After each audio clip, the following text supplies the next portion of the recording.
Hello and welcome. I'm Paweł Trzaskowski and this is World News. Poland is once again grappling with heavy rainfall. This comes less than a year after disastrous floods wrecked southwestern Poland. This time, heavy rainfall is affecting the rest of the country. Central, eastern and southern Poland are experiencing continuous rainfall, with more vulnerable areas already reporting flooding. In Kraków, southern Poland, rising water levels reach the city streets, some violently entering public transit vehicles, as seen in footage found on social media. Authorities and emergency services in the affected areas are putting in work to prevent more flooding. But the situation is developing as the rain keeps falling. For now, the weather is projected to remain bad until at least the end of this week. At least 4 civilians have been killed and over 40 injured, including children, in a wave of Russian attacks across Ukraine. The strikes included a massive overnight assault involving more than 300 drones and missiles. Ukrainian air defenses say they intercepted most of the drones. Some, however, reached their targets. In Kyiv, a Russian drone hit an apartment building, injuring 8 people, including a 3-year-old child. Northern Sumy region saw the deadliest incident, where a Russian drone struck a bus carrying evacuees just 8 kilometers from the Russian border. 3 people were killed and 19 injured. The full extent of the damage, particularly to military infrastructure, remains unclear, as Ukrainian authorities do not disclose details regarding strategic targets. Ukrainian forces have reportedly retaken the village of Kindrativka in the country's northeastern Sumy region. The DeepState monitoring group said it was the second settlement recaptured from Russian forces since Moscow launched a fresh campaign of assaults on the area early last month. Last week, Ukrainian forces liberated the village of Andriivka, which lies just 5 kilometers from the border with Russia's Kursk region. According to the DeepState group, Kyiv's troops inflicted heavy losses on the Russian side.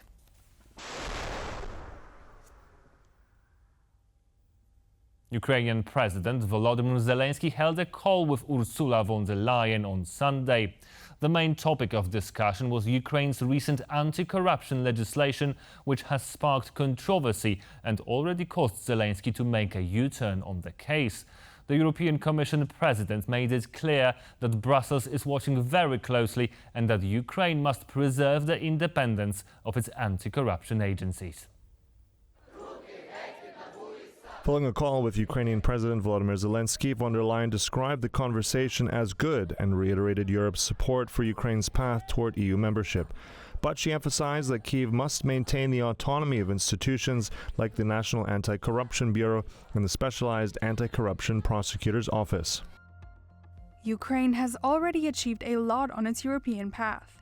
It must build on these solid foundations and preserve independent anti-corruption bodies, which are cornerstones of Ukraine's rule of law. Ukraine's president seems to have gotten the message as he posted the following just an hour later. We talked about the bill that guarantees the independence and effectiveness of Ukraine's anti-corruption bodies. I thank the European Commission for its expertise. We share the same vision. It is important that the bill is adopted without delay as early as next week. Ukraine's parliament is expected to reverse the controversial legislation on Thursday, which put anti-corruption bodies under the control of the Prosecutor General, effectively stripping them of their independence. The development sparked criticism among the Ukrainian public and its Western partners. In general, we can say that the main victim of this week's events and this maneuvering is the reputation and credibility of Zelensky's administration and of himself. The recent demonstrations against Zelensky's legislation curbing the independence of anti-corruption agencies were the first major anti-government protests in Ukraine since the start of Russia's full-scale invasion. The EU-US trade agreement will impose a 15% import tariff on most EU exports to the United States. European Commission President Ursula von der Leyen said the 15% rate would apply to most sectors, including the automotive, semiconductors, and pharmaceutical industries. In addition, the EU has committed to buying $250 billion of American liquefied natural gas annually for the next 3 years of Donald Trump's presidency.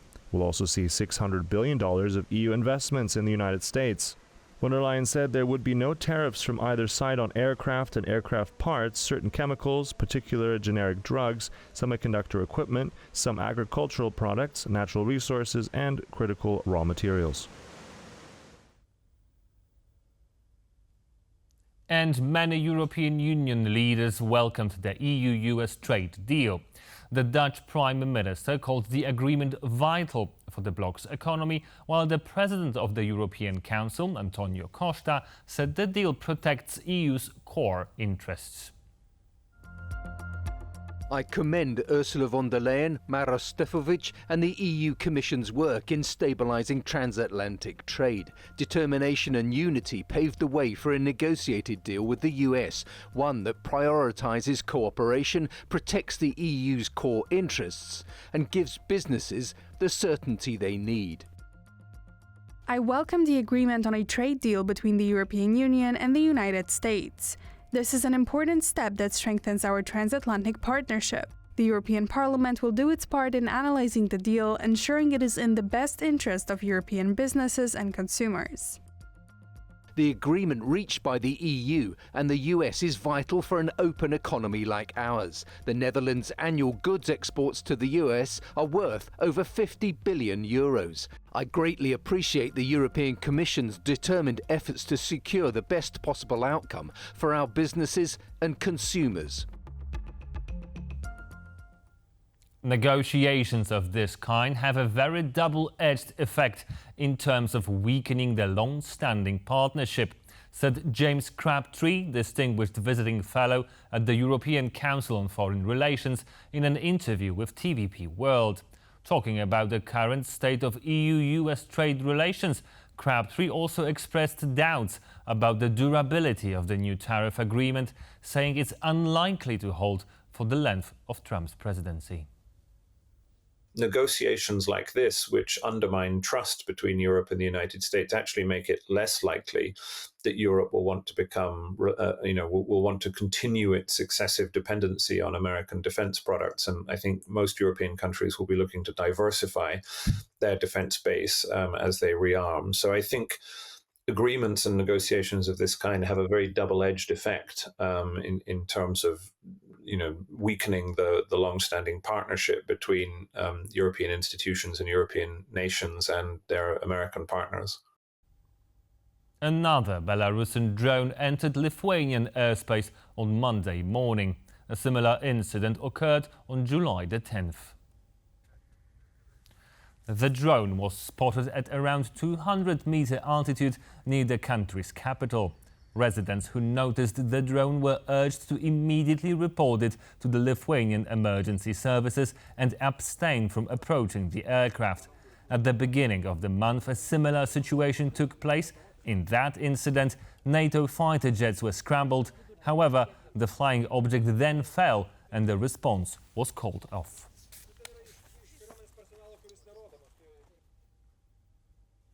Three people are dead and around 50 injured after a train derailed near Riedlingen in southwestern Germany late Sunday evening. While the police spokesperson said an investigation into the cause of the accident is ongoing, speculation has arisen that the recent heavy rains in the country might have played a role.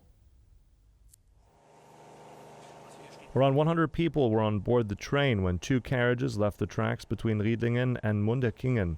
The train was on a 90-kilometer route between Sigmaringen and Ulm. After the two cars derailed, some 120 search and rescue personnel arrived on the scene. According to the Ulm police spokesperson, investigators are looking into whether the latest storms and heavy rains caused bank erosion, which could have derailed the train. Earlier on Sunday evening, the region was hit by a heavy storm with as much as 30 to 40 liters of rainfall per square meter. And this train accident in Germany left the local population in shock. As stated by one resident, they were cleaning up after the storm when they heard a loud noise. Upon reaching the scene, they could already see that at least 2 people had died.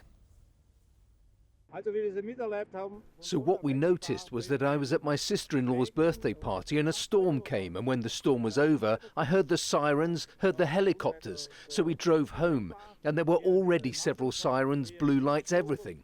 At first I thought, I live right there, my children all live here. Has something happened to us? And then the police stopped me and asked me where I was coming from and where I was going. And I said to my home, so I asked what had happened. And she said there had been a train accident. It was 30 meters away where the train was. And then my son saw the train up there. And then the 2 of them went over there and they looked. They saw that there were already 2 dead people. You can say that 2 dead people were lying outside. Polish authorities have detained a trucker who was smuggling almost 140 kilograms of drugs worth over €500,000. During the arrest, the Polish driver said he was shipping goods from the Netherlands to one of Poland's market chains. After stopping the vehicle on one of Poland's highways, authorities began to search it. Among the boxes on the back of the lorry, they found one containing dried plants which resembled cannabis. 3 more boxes contained bags filled with white, pink and brown crystals.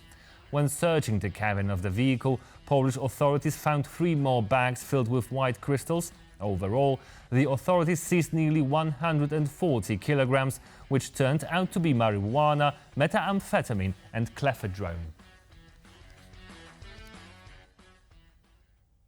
Political gridlock in Kosovo is causing patience to run out over caretaker Prime Minister Albin Kurti's ability to form a ruling coalition. The Supreme Court imposed a deadline to form a government which expired on Saturday night. Now there will be a 2-week interim period with a court ruling expected on August the 8th, which could call for snap elections. Not even the 54th nor the 55th time were the charm for Kosovo.